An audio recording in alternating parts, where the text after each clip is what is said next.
Hey guys, what's going on? Ken Raider here for Raider Sports. So on Friday, I made a video covering the fact that the Uconn Huskies are taking their basketball talents home. They're going back to the Big East where they belong, where they should have been, if not exiled for a couple years, due to the fact that the Catholic 7 schools didn't want to deal with the football programs. Well, Uconn is back in the Big East. I talked about what it would mean for the football team because they left the football team in a very precarious situation with the fact that the Big East does not sponsor football anymore. And so I said, what does it mean and what should they do? The answer was one of three things: go independent, which I think is the most logical possibility for the next couple years, and then either two, go to the MAC, or three, go to Conference USA. I think the most logical one is be an independent for a couple years and then go to the MAC. Now, since I have covered this from Uconn's standpoint, I would like to flip the script and go to what the American Athletic Conference should do for their future, and if this could be the proverbial Franz Ferdinand incident for you history buffs out there, the incident that launches a whole new wave of conference realignment. Should the AAC remain without Uconn as an 11-team league? That's already been talked about, and that's already received major blowback from the other universities in the AAC.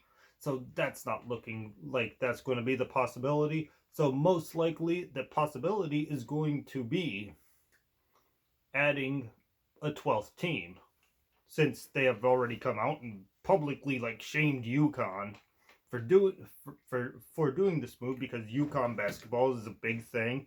It was a huge thing for the American to have, and now that it's gone, the American Athletic Conference seems a little pissed off, and they don't want the scraps of a 1-11 football team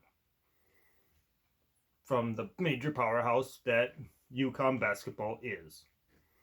So with that being said, and that they're not going to stay in 11-team league and they're not going to keep Uconn, that means we have realignment, at least in a small form.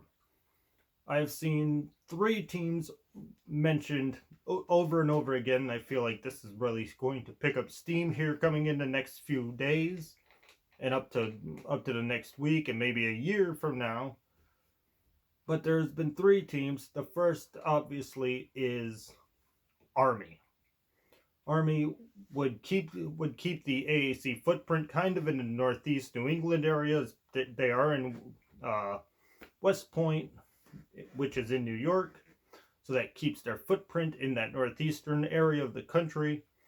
It would also give Army a regional rivalry up against Temple, and it would also make Navy Army even bigger, if that's even possible, a much more bigger spectacle, because it would be a conference game and it would count so much more, with those two being who would always be competitive in this conference.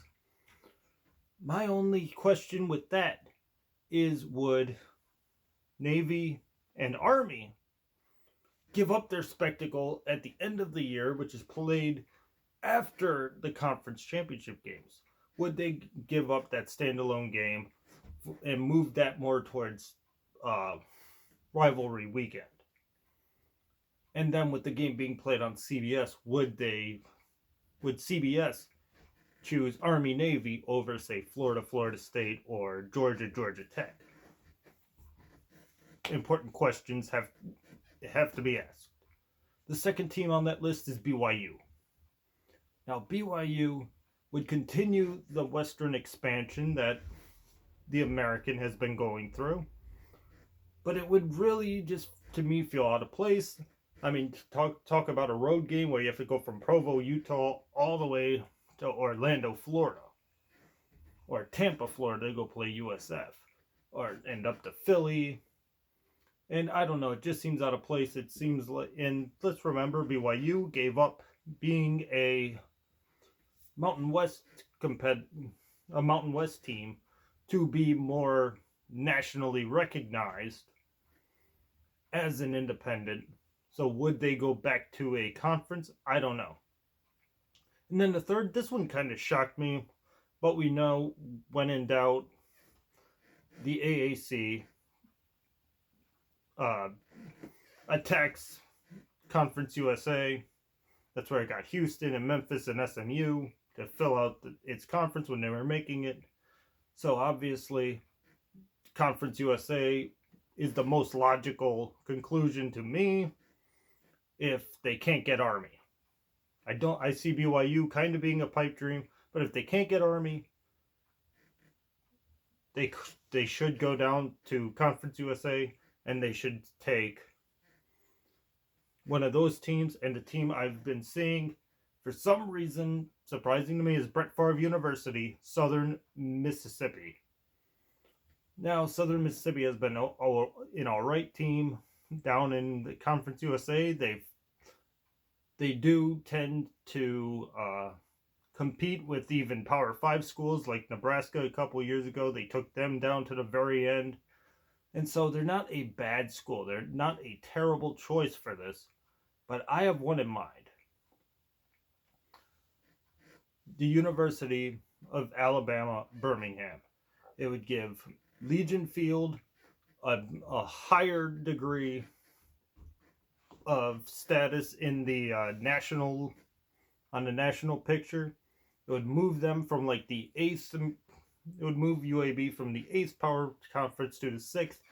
Birmingham is nuts. Alabama is nuts when it comes to college football.